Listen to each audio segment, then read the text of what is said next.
latter stages of MotoGP yesterday, as Valentin Peroni pulled down into pit lane on the secondary, of course, with the rider who crashed yesterday, as Yamanaka and Keras work in tandem.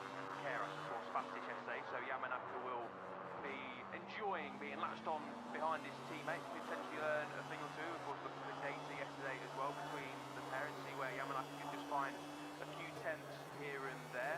Keras did also mention that he wasn't feeling super comfortable, but was able to get that lap in and finish top of the timesheet. So just the day that Keras needed yesterday, but of course Friday doesn't really count for anything apart from getting into Q2.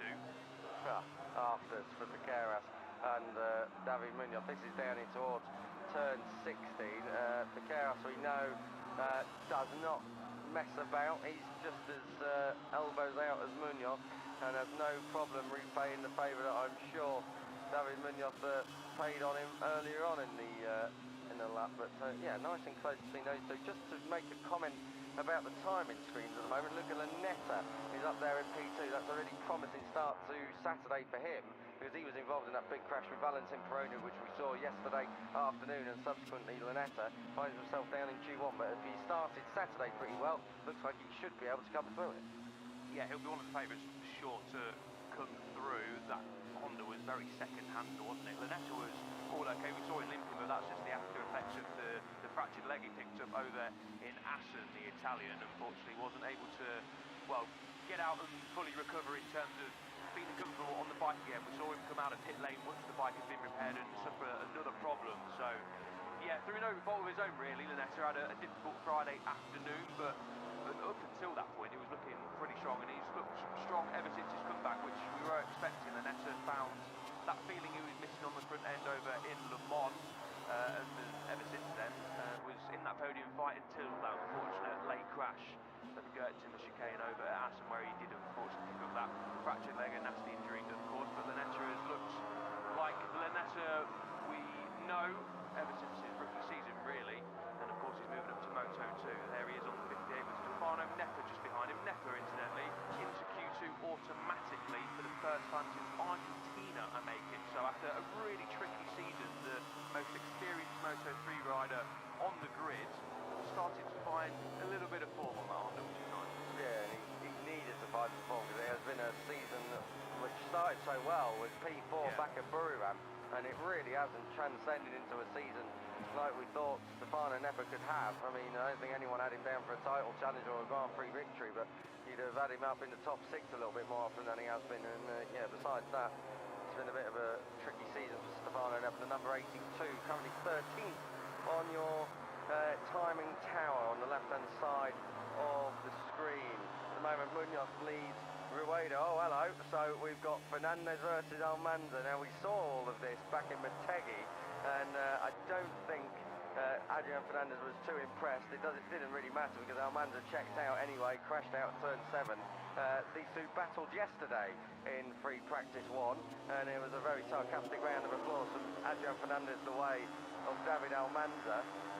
Little bit of needle as they both go for the same bike next year, and I'm fairly sure David Almanza was thinking about a move up the inside at turn 2, but we've cut away to look at Jose Antonio Rueda, who's just come by Jacob Wilson, who made a bit of a pig's ear of turn 10, but keeps it all on the island anyway. But Rueda it is, who looks like he's on course to go P1 with this lap time if he can hold it all together, and he'll try and dismount David Munoz if he can. Yeah, Ralston's getting wrong at turn 10 there. I had a little chat with Ralston yesterday, and he sounded a little bit deflated after missing out on Q2, and he was speaking to Fabio Di Antonio in the media centre. We know that Fabio has created this little sort of network that he's helping a couple of the Moto3 riders and upcoming riders as well. Jacob Ralston is one of those, and he just said he got a bit confused yesterday with the sort of cancelled laps towards the end of the session, Ralston, yesterday, but he was very determined and sounded fairly confident that he can make his way into Q2. We're used to seeing Ralston in Q2, so hopefully that is the same later on this afternoon. Of course, the Australian Grand Prix coming up in a couple of weeks' time. Ralston and Kelso in Moto3 will be home favourites there. Lanetta just gets it wrong at turn 2 in the background. one of the things with going through Q1 though is you can easily have the same lap time cancellation effect coming in, because if you've got yellow flags, everyone's trying to push on. We know this track gets a bit greasy later on in the day and doesn't necessarily have the highest grip anyway. Well, you really put yourself in an unnecessary risk of not being able to move through into the whole battle. But, well, that's unfortunately the way the cookie crumbled for Jacob Wilson yesterday, and he's going to have to grit his teeth and hope that such misfortune does not come his way again for Q1 coming up at around 12:45. We're on there, Lewis Sotheby and myself, bringing you through the action later on, along with Moto2 just after, and then of course all of Saturday it's building towards that Tissot sprint. Yamanaka out on the other side of the curve. That allows Rueda to come through. This is Piqueras, so interested to see Piqueras and Rueda working not together but very, very closely out there on the track. Piqueras will be getting a good look at his main title rival, and the rider who he needs to really either follow home directly behind if he's to take the title fight out of Mandalika, or beat if he's to give himself any realistic kind of chance come the final 4 rounds of the year. Yeah, simply has to start beating Rueda, and beating him quite well too before we head to Australia. Final 4 rounds of the season coming up when we finish this one tomorrow afternoon. But these are the 2 title protagonists, you feel now. Quiles still has a mathematical chance, and he is still in the equation tomorrow, depending on results. As Munoz just looks into pit lane, Peter, at this moment in time. Munoz not in title contention, but he's going to have a big say in tomorrow's race, in qualifying later on, and potentially where the title may go. I think we're all expecting, I think even Angel Piqueras is expecting the title to be won by Rueda. 93 points with 5 races to go is pretty much an unassailable lead, given the fact that Rueda hasn't even looked like dropping off the cliff in terms of his performance. And you spoke to both riders yesterday. No, it wasn't. It was Luca Espanyol. You spoke to Moto2 riders. I didn't say a word. Don't blame me. Everything's my fault, and that's as it is. Well, better for these guys that you're not speaking to them. So. Well, I saw Max Quiles in the medical centre. Okay. But yes, no, Rueda was saying yesterday that he's feeling super calm, super comfortable, as he has done all weekend long, not trying to think how much about the championship, just treating it as a normal weekend. And Piqueras was also saying that he's not thinking about, you know, stopping Rueda from winning the championship, focusing purely on themselves, and that is the tune that a lot of riders and teams sing about when you ask them about the championship and other riders. All they want to do is focus on themselves, which is obviously what they need to do to be quick. And if you focus on yourself and you pass, like Piqueras did yesterday, that you finish top of the time sheets, and if you can do that today and tomorrow, then that would be a perfect weekend, and on we go to Australia for the championship chase to continue. You say Munoz is going to have quite a big say. Max Quiles is going to have a big say as well. You get the feeling that those 2 are going to be real fly in the ointment. I mean, Max Quiles, as we say, yeah, he's mathematically in contention, but realistically not. But that's the same for Angel Piqueras as well, really, with 5 to go and 93 points for deficit. But Quiles, you know, is going to throw the kitchen sink and all of the worktops at trying to get a single victory. David Munoz will ride through people to get to that victory. There are absolutely no punches pulled. So you get the feeling that we might be in for a little bit more of a box office season at the end of it. But if the title is won and then something goes wrong after, that's why it becomes important to, at the first match point, get it out of the way and don't put yourself in any unnecessary risk later on. A big thing, I think, that's bubbling under the surface, and I've heard David Munoz and Max Quiles mention it a couple of times already, is finishing 2nd and 3rd in the championship. You want that medal at the end of the season. Now for Piqueras, he came into this season as a big favourite, and obviously a big money move to the MT Helmets MSI team, and obviously Rueda has strung together a wonderful campaign. But Piqueras, you've got to think, has got to finish 2nd. He will not want to be beaten by Max Quiles, first and foremost, a rookie, a very, very fast rookie. But Piqueras has a year experience on Quiles as it gets busy again down towards turn 2, and you also don't want to get beat by anyone, but also a compatriot in David Munoz. So I think Yes, the title is going to go the way of Rueda. I don't think anyone has any doubts about that, whether it's this weekend or next weekend in Australia. But that second place is bubbling up nicely. 18 points, Quiles is back at Piqueras, and Munoz is only a further 7 back as well. So the fight between those 3 riders, 3 very aggressive riders, very fast riders, all from the same country of course as well. There's a lot at stake there. There is a lot at stake, and the other thing with Max Quiles is that he hasn't done all the rounds, which is going to be a slap in the face with interest if Angel Piqueras loses out to Quiles, and that's not a slant on Quiles. Quiles has had, by my reckoning, 4 rounds off, because he didn't do the first 2 and he didn't do Qatar, I don't think, and he didn't do Jerez. He came back at Le Mans. He shouldn't really have been anywhere near title contention, but he still finds himself mathematically in, and very, very likely to pick Angel Piqueras. Piqueras has just had a habit of not delivering on a Sunday this year, and unfortunately that's where the title race is. So yeah, that's something to keep an eye on for sure going into next season as well with Quiles and Munoz. I'm very intrigued to see how those 2 scrap it out for the title, because they're very similar pace and very different characters. So I think we could be in for a very, very big and box office 2026. Rueda and Quiles coming across the line last time around. This is Ogden down at turn 1 at the moment. He's working his way through. That's David Munoz off to his right as they come through the first sector. Less than 10 minutes to go. Let's give you a recap of exactly where we are with all of this. As you can see, 19 riders within 1 second. That's very, very nice, isn't it? Going to start Saturday. Rueda leads Lanetta, Quiles, and then it is David Munoz, Kelso, Carpe Almanza, Piqueras, Guido Pini and Ryusei Yamanaka, Ogden, Furusato, Fernandez, Ralston and Stefano Nepa. That's your top 15 at the moment. We just take a look through all of our slow-mo shots throughout this pre-practice 2 session. Top Honda honours at the moment going to Luca Lanetta up there in 2nd place. It has been a season dominated by KTM. Honda still yet to snatch a victory, but 5 rounds to do it. Wouldn't bet against it happening here, or perhaps in Australia, where Moto3 is wild and very, very unpredictable. Yeah, Moto3 is unpredictable at the best of times around a circuit such as Phillip Island, where, I mean, as you guys will know at home, everyone loves Phillip Island, the riders love it, we love it, the fans love it, of course, as well, and sometimes the elements don't play ball with us, but it is always heading into that one an unpredictable weekend of racing, which is just what the doctor orders, isn't it, ahead of the weekend. Quick shout out to Zeb McTarney back out on circuit, his debut with the Riverfold Snipers team, the reigning Asian Talent Cup champion. His crown could be taken away from him tomorrow with one of his title rivals, Raichi Ogiwara, last year. That's coming up later on today and on Sunday, but a big crash yesterday for Matani, one of those riders who did crash quite heavily, but good to see the Japanese rider is out there and hopefully regaining some confidence. Yeah, you can join myself and UL for the Asian Talents Cup. That is coming up at 4 o'clock, I think, local time. He shrugs his shoulders. Just when I look for some confirmation, I'm filled with doubt.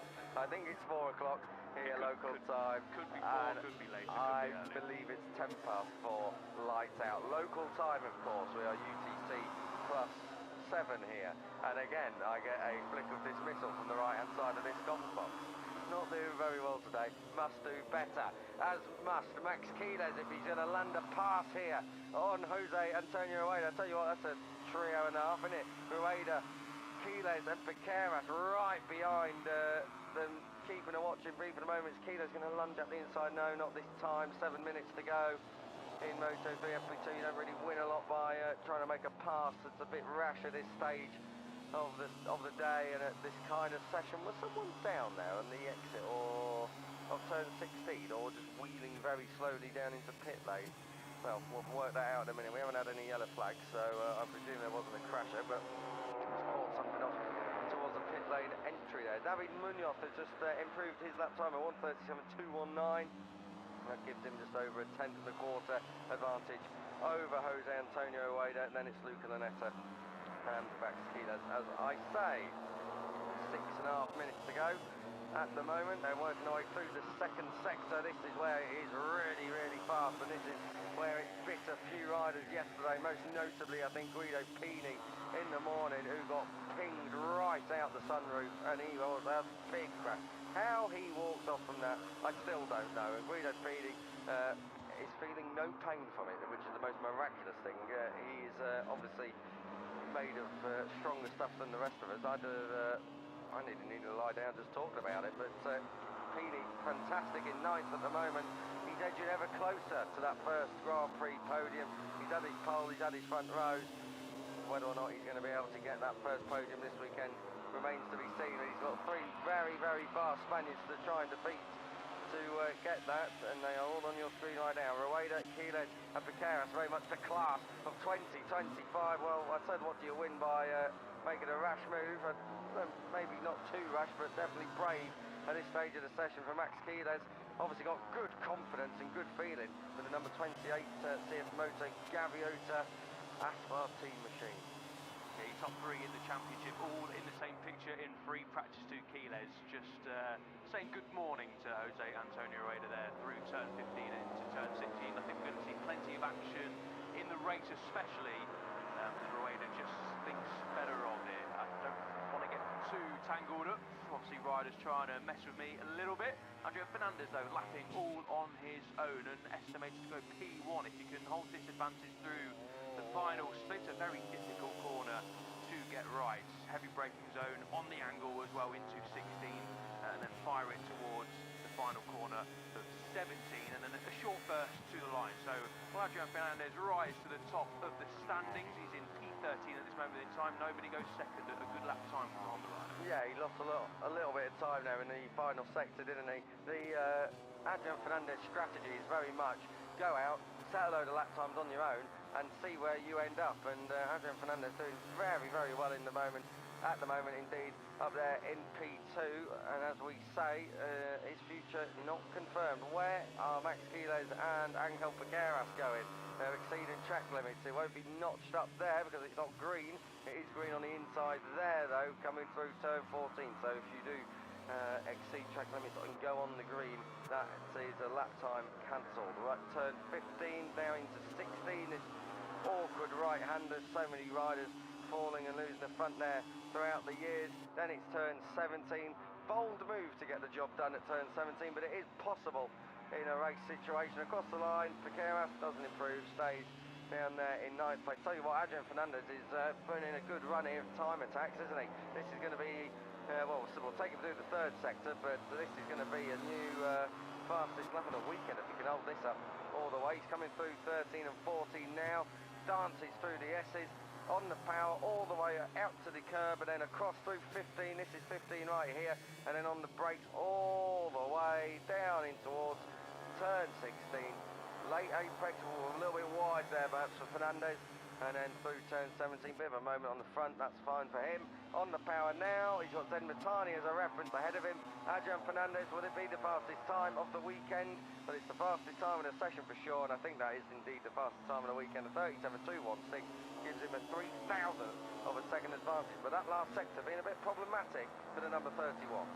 Yeah, losing more or less a couple of tenths there, isn't he, in the final split, but still fastest of the lot. Obviously quick through the first three sectors. He just gets held up a little bit by the number 2 of Zen Matani. Then just moving out the way there of Adrian Fernandez will do Matani a little bit of good to follow the fastest Honda rider in the session, the fastest rider of them all so far as well this morning. We've seen Munoz in the pits quite a few times actually, haven't we? I don't know if he's just trying to escape some groups. He's not really looking like he's stopped too many times either. Lanetta then decides to lunge up the insides of Matani at turn 10. Lanetta also inside that top 4. So you've seen the fastest 2 Honda riders so far today on your screens, and Lanetta, as we mentioned, has got to come through Q1 later on this afternoon, and it will be a big favourite to do that. Fernandez, though, P4 yesterday, looking really strong again. We mentioned his form coming into this one has really picked up, and he's doing exactly what he needs to do. To then focus on teammate David Almanza. Yeah, Almanza, he's great through the first sector, but he was in touch originally. He's lost a bit of time in that second sector, but Almanza lapping alone. He's something you don't see Armando do too often, normally trying to latch on to the likes of teammate Adrian Fernandez or Jose Antonio Ueda. Of course, thinking back a good few rounds now to Aragon, where almost every session they were joined at the hip. Fernandez comes across the line, 37.7, half a second off what he was able to do last time around. David Almanza's half a second off through the first 3 sectors, and that's not on course to put him any higher up or indeed improve his lap time. We are less than 60 seconds away from the checkered flag here in a delayed Moto3 FP2. A couple of technical issues at the start of the session, probably related to yesterday's power outages throughout the circuit. Just meant that before we could go green on this one, we just had to make sure that everything was in order. We're looking at Jose Antonio Ueda, who's chasing Guido Pini and chasing them. Eddie O'Shea. O'Shea, where are you at the moment? You are in 18th place. So Eddie O'Shea having a better session than what we've seen at various points in 2025. That was getting close. I think Pini was coming back to the apex now. I wouldn't say he was slow on the racing line. He was just coming back to the apex a little bit wide. And Jose Antonio Ueda might have just misjudged that there. Let's see if they have any arm waving as they come across the line. They're going to get another lap anyway. That costs Ueda the chance to improve his time. Down towards turn 1, Pini's backing out of it this time around. Ueda comes through. Checkered flag is out then for Moto3 FP2. Here's a replay of what we just saw. Yeah, a little bit of a gap, but not too much to try and squeeze on through Ueda. Just, again, that a little bit wrong, but not too much really. There wasn't too much contact on the rear sides of Guido Pini. Not sure Guido might have even felt that. But yeah, Ueda maybe just getting a little bit too excited there, with Eddie O'Shea just behind as well. Still a good lap though for Jose Antonio Ueda. A 137.472 is very solid race pace. Lenetta's just done a 137.376, so he's going very well towards the latter stages of this session. It's the number 58, Fernandez, a 137.6. So yeah, some good lap times being set towards the end of the session. Of course, this session normally is all about figuring out some race pace and getting dialed in for Sunday's action. Nice little love tap, wasn't it, really, from Ueda on Pini there at the final couple of corners down in turn 16. Well, the checkered flag is out. Looking at our timing screens, I can't see anyone who's going to improve at all. It's just grey all the way. Adrian Fernandez, a new all-time lap record. There we go, 137.216. Leaves him top dog in FP2. And I'll tell you what, Fernandez, remember when he couldn't qualify? Remember when he couldn't get those fast laps done on his own in pre-practice and practice? Well, that's a thing of the past, isn't it? Good job from the 31. Yeah, qualified 6th last time out, also back in Misano as well, and also in Catalunya. So missing the front row in the last 3 races at least, and more before that as well. But if you're qualifying on the top 2 rows, even the top 3 rows really in Moto3, then you give yourself a much better chance of doing something great on a Sunday. There's confirmation of the new all-time lap records. For Adrian Fernandez, 137.503 was the Karas's top time from yesterday afternoon. So the pace has dropped, understandably so as well. A little bit cooler track temperatures and a little bit more grip around as well. Yeah, I reckon we're going to get it down towards the 36s in qualifying trim a little bit later on. Second place is David Munoz. Nice to see him not in pit lane, as he was in pit lane for a fair bit of that session, but solid nonetheless, just through thousands adrift. Yeah, he's looked good this weekend. Andy Munoz was P5 yesterday, a couple of tenths away from the Keras, and he's right in the mix again on Saturday morning. He was obviously the winner last time out. Munoz riding the crest of the wave. He's got those first victories under his belt now after a longer wait than most anticipated. So he's a rider riding with real confidence, which is good to see. Jose Antonio Ueda riding with confidence as well. That title is within his grasp. This weekend, confirmation of the new schedule. I can tell you it's Moto2 FP2 coming up in about 7 minutes time, and then 10 past 10 for MotoGP FP2. Of course, all of those times are local, so don't adjust your alarm clock back in Europe if you are staying up with us throughout the evening. But Moto3 Free Practice 2 all done and dusted. Adrian Fernandez leading the way ahead of David Munoz. That is not Adrian Fernandez, that is Angel Piqueras. Never mind, shall we try again? Let's see what we'll get on the graphics lottery this time around. You can tell you, those waves, it's wave after wave in terms of the graphic results as well, or not in this case. Whee, there we go, Adrian Fernandez in there with a 1:37.216, leads the way ahead of David Munoz and Jose Antonio Ueda, as I was saying. Then it is Luca Lanetto, who goes through Q1 later on, but should be able to move on through with P4 this morning. Max Keeles completing your top 5. Good to see Guido Pini back out there and rounding out your top 10. Right the way through, down towards Marco Morelli and Eddie O'Shea, 18th and 19th place for those two. Jacob Wilson, 15th. He'll be looking for more than that later on. He's got to come through Q2 as well. Matteo Bertalli in his second round back, 17th in this session. The order rounded out by Valentin Peroni, who just set 5 laps in FP2.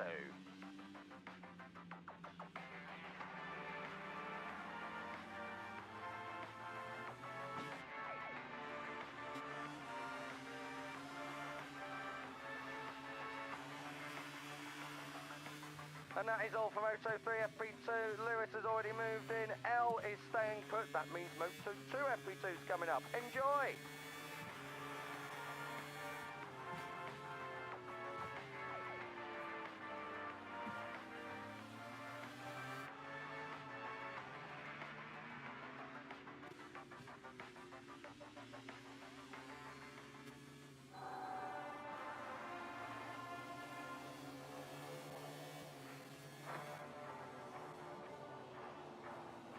Good morning everyone, and a warm welcome to a sweltering Saturday morning in Lombok.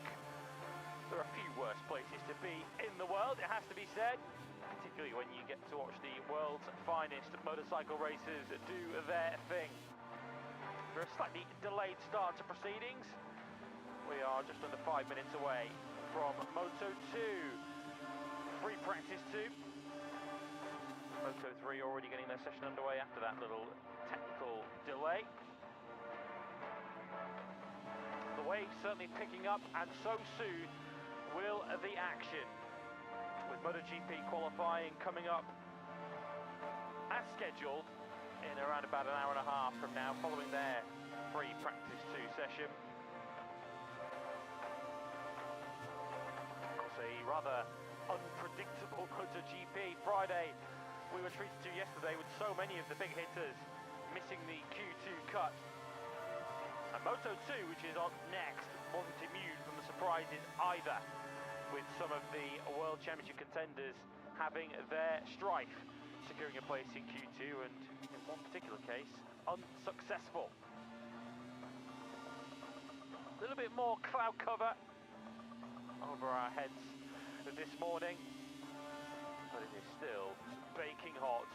But the pace was exceptionally hot if your name was Manu Gonzalez yesterday. His advantage just under 0.2 of a second over Danny Holgado. That doesn't really do Manu's superiority justice yesterday. Danny Munoz a fine third for Red Bull KTM IO, ahead of a pair of Boscoscuros inside the top 5. Tony Arbolino and Jake Dixon. Marcos Ramirez secured 6th for the American Racing Squad, ahead of David Alonso and title chaser Diogo Moreira, who needed a late lap to secure his place in Q2. Colin Vire ensuring it's an IO double in Q2, ahead of Ayumi Sasaki for RW. Barry Baltus, the sole Fantic rider through to Q2, ahead of Albert Arenas, Sons of Vanden Gorberg and Ivan Otola. Which means, as you can see, just under Manu Gonzalez's name, you see Aaron Canet down in 20th place, last year's runaway Indonesian Grand Prix winner, going the wrong way in 2025 as his title challenge begins to run out of steam. You feel it might well be make or break today for Canet to keep himself in the title picture. He must come through qualifying 1 and get himself towards the front of the grid to have any chance of narrowing down the 49-point gap he trails Manu Gonzalez by. The other surprise name, of course, in that Q1 lineup, Celestino Vietti, who was fastest yesterday morning but crashed early on Friday afternoon. It's Lewis Sotheby and Elliot York with you once more for Moto2 FP2, and if we're picking a favourite for qualifying in the Grand Prix later on today, look no further than the World Championship leader-up.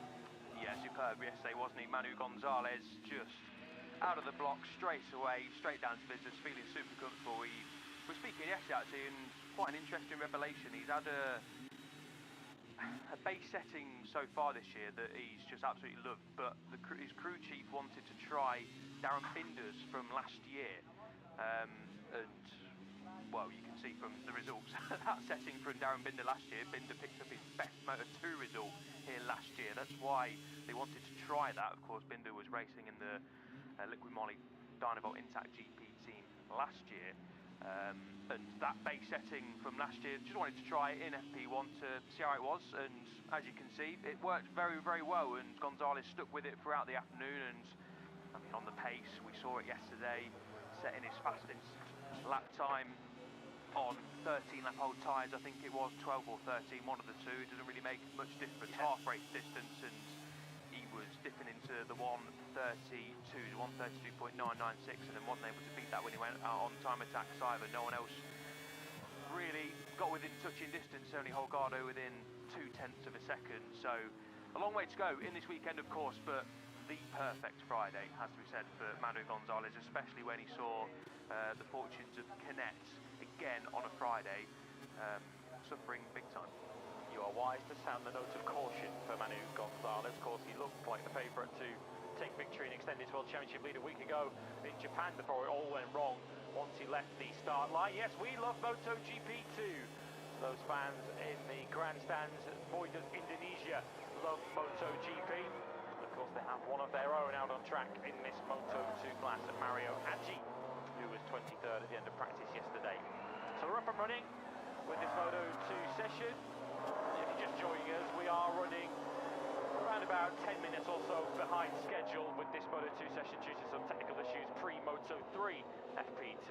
But if you are staying with us wherever you're watching, potentially pulling an all-nighter back in Europe, MotoGP Practice 2 and qualifying will go ahead on schedule, so it'll be a pretty quick turnaround at the end of this Moto2 session. As we look at Diogo Moreira, who I guess succeeded where Aaron Canet failed, relatively speaking, yesterday, when Canet had that crash in practice, should I say, yesterday afternoon, which left him outside the top 14. With seconds remaining in practice yesterday, it looked like Diogo Moreira was going to join him as he dropped out of the top 14, but crucially for Moreira's title chase, he was able to rescue a place in the top 14. Yeah, huge, wasn't it? Did leave it late, but doesn't matter if you leave it late if you get into that top 14, which is what Moreira did.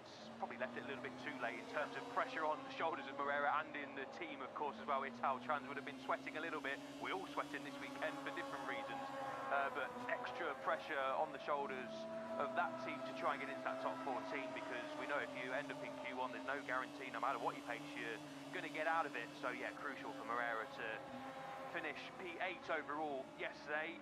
He's under half a second away from Gonzalez, but a pretty big gap to try and claw back to the championship leader. We've mentioned this all weekend long, Lewis, a massive weekend in the championship, and we always expect Gonzalez to really hit the ground running on a Friday, but I think yesterday was a little bit of a statement, especially after what unfolded in Japan. Gonzalez looking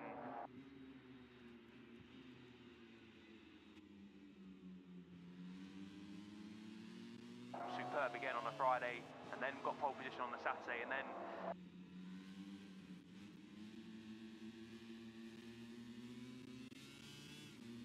I won't say it was a full head loss on Sunday, but obviously got frustrated with being able to not overtake Celestino Vietti. We heard from Gonzalez's side of things that Vietti was pulling some aggressive overtakes on Gonzalez, so you can sense why the frustration and where the frustration came from at turn 10 over at Motegi. Got that long lap penalty, but salvaged a P5 from it, so I think leaving Japan he would have been disappointed with how Sunday unfolded, because heading into that race he was the favourite, as we've mentioned a few times already. So I think this weekend he's out to prove a point. He's obviously seen his leads cut to 34 points. Moreira has taken 26 points out of that in the last 5 races, so I think Gonzalez is hungry to, you know, make a point. You know, this is my task to lose, and I'm going to try and grab it by the scruff of the neck, and before we head to Australia, try and extend that lead and make everyone else feel a little bit less confident going into the final 4 races. We said it yesterday, didn't we, as we were chatting during practice. This championship is just waiting for someone to grab it by the scruff of the neck. Is this the weekend that Manu Gonzalez does that, just to draw a comparison between Gonzalez and Canet, first and third in the World Championship. Canet's best lap time yesterday of a 1:33.751. His pace wasn't terrible on his long run. Of course, he never got the opportunity to make that jump forward in time attack mode because he crashed at turn 16, a bit of an off-throttle high side for the 44.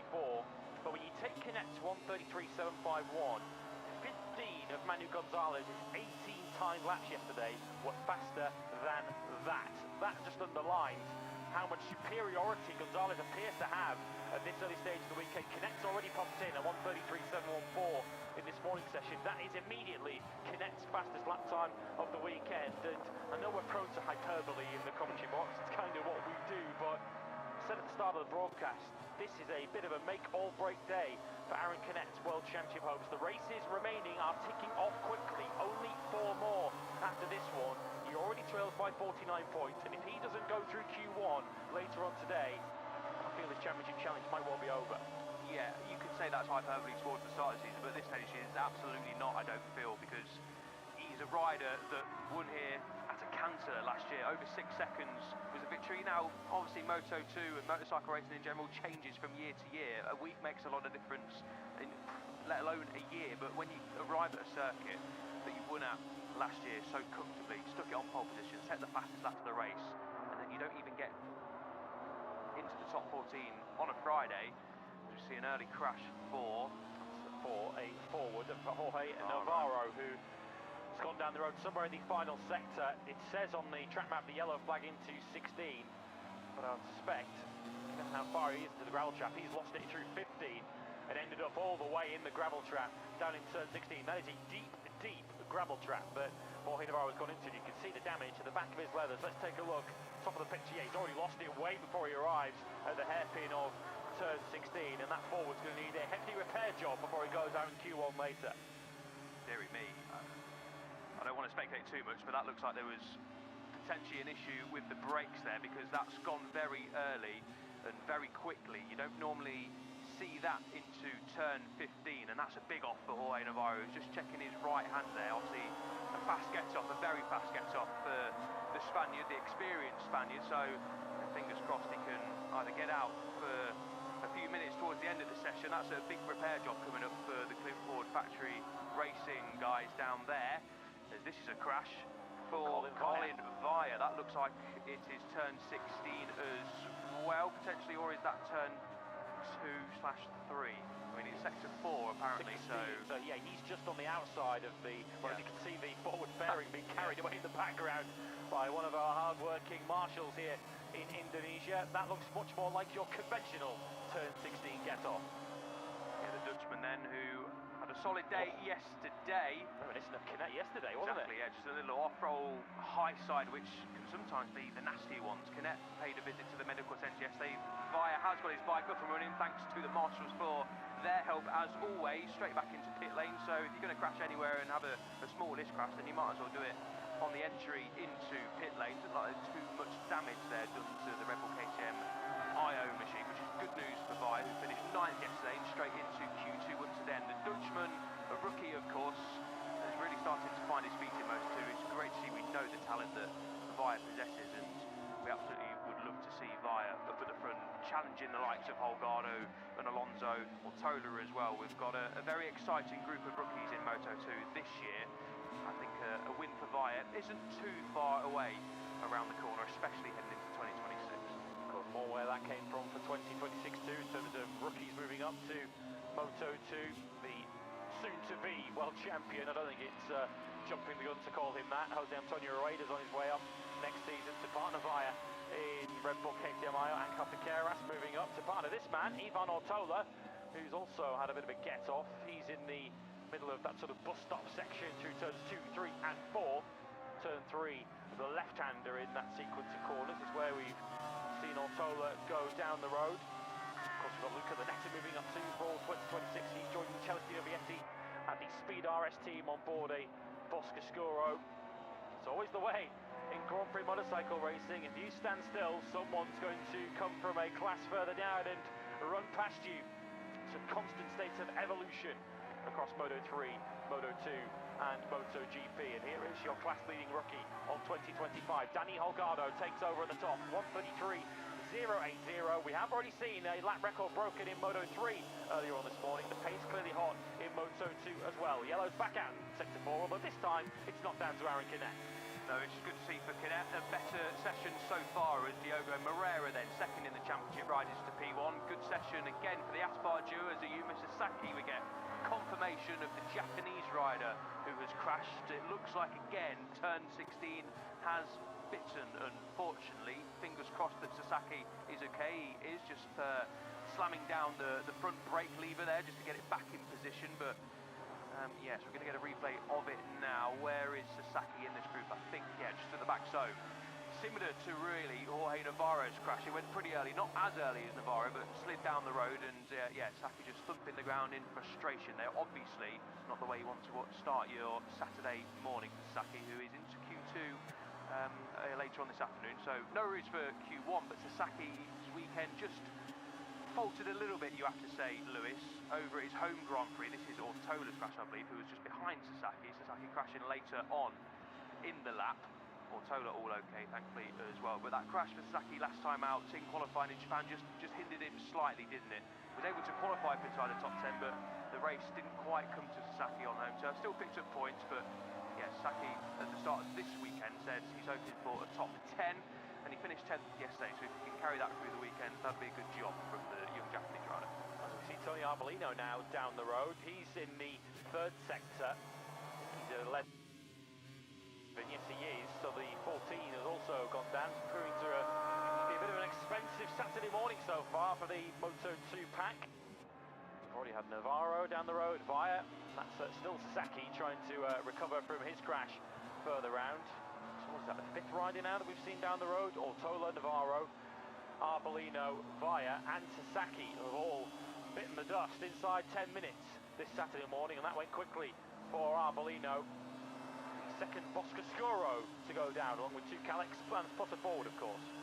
Yeah, Arbolino was the top Boscoscuro yesterday in P4, just ahead of Jake Dixon, 6,000ths of a second splitting those two. Even Ortola in 14th was the only other Boscoscuro rider to make it directly into Q2. So a bit of a session of attrition so far in Moto2. Riders yesterday were complaining a little bit about the lack of feeling they had on this circuit, of course. The first time we were riding here yesterday, soaring track temperatures, not far off 60 degrees on the ground yesterday towards the afternoon. And although there was more grip out there, of course, rising track temperatures makes it slippery as well. So not sure what the issue is this morning. There should be plenty of grip in terms of from yesterday out there. We didn't have any overnight rain, not that I heard of anyway. So yes, riders potentially just finding the limits, just pushing a little bit too hard, or track conditions have improved quite a lot from yesterday. That's given them more confidence, but just maybe overstepping that line a little bit. And it's clearly speed and pace in this racetrack. As mentioned, there was a Moto3 lap record set earlier on this morning by Adrian Fernandez. Diogo Moreira has just broken the all-time lap record of Manu Gonzalez yesterday on a 1:32.905. Barry Baltus also under Gonzalez's mark from yesterday. But clearly this is a racetrack that demands your full care and attention. Clearly bite if you're ever so slightly off your game or off the racing line, as Alvaro Arenas now approaches turn 10 with the beautiful coastline and the waves chopping away in the background, providing a spectacular backdrop for a wonderful Grand Prix venue, this Pertamina Mandalika circuit. Not that Ivan Ortola is enjoying it too much this morning. Colin Via, though, with some very minor damage to his Red Bull KTM Calix, is already back in the fray. Yeah, which is good to see. A quick repair job then down there in the Red Bull KTM IO box, and the Dutch rookie is back on his way. A good session coming in for Barry Baltus as well. He was another rider who was able to pounce into the top 14 quite late on yesterday afternoon, along with Diogo Moreira as well. I think a lot will consider Barry Baltus not really in title contention, realistic anyway, but he's only 7 points away from his teammate Aaron Canet. So if we're considering Canet still a title contender, then Barry Baltus absolutely is as well. Podium, of course, back in Misano, and if Baltus can get a good qualifying and yeah, on those top two rows at least, he's looked in decent nick so far this weekend, and we know Boutus comes good on a race day usually as well. Tyre life management has been a real strong point for Boutus this season, and he's just been inside that top 2 already this morning. So a fast set of riders up in the top 6, the usual suspects really in the last few races anyway. Just the likes of Dixon struggling a little bit so far in this session. Of course, we've seen Arbolino up there this weekend as well. We've just seen him crash as well. Yeah, Dixon felt that the big step that he needed to take forward today, as we now do get a check on him at the bottom of your screens, was from his own riding. He feels that he's missing potentially a few tenths of a second, and that's where he can close in on the front. Of course, not helped by a pair of crashes yesterday morning. First going down at turn 10, also at turn 16. And that's, of course, put Jake in quite a large club of riders that have gone down there in Moto2 in the events that have followed. But Dixon did get himself up into 5th place yesterday. It was very much a day of extremes for the Elf Mark VDS Boscoscuro team. Dixon reasonably happy, but knowing where he can take a step forward from 5th place. Philip Salac, though, was 21st and had all sorts of problems. Technical problems earlier on in the morning session, which completely destroyed his rear tyre. He said he feels so bad here on the bike, and the many problems that he's been having, technical or otherwise, on board that Boscoscuro are really getting in Philip Salac's head that he's not really in a position where he feels he can take maximum risks on board that Boscoscuro, because he's slightly mindful of something going wrong again. Yeah, not good to hear when a rider comes out and be so honest by saying they feel so bad on the motorcycle. Hopefully that doesn't continue into Saturday. Salac, the Czech rider, is in P11 so far this weekend, in this session I should say. See Boutus taking a little bit of a breather back in the box, but yeah, Salac's form at the start of the season has not really continued into the latter half of the season. Qualified 18th last time out, 18th in Misano as well, didn't score points in Misano, but managed to get himself inside the points. Over in Japan, didn't score any points either, after what was looking like a really solid weekend over at the Catalan Grand Prix. So yeah, Salac's form has just tailored off slightly in the last couple of races, and when you hit a Friday, technical issues you can't do too much about. That's none of your fault.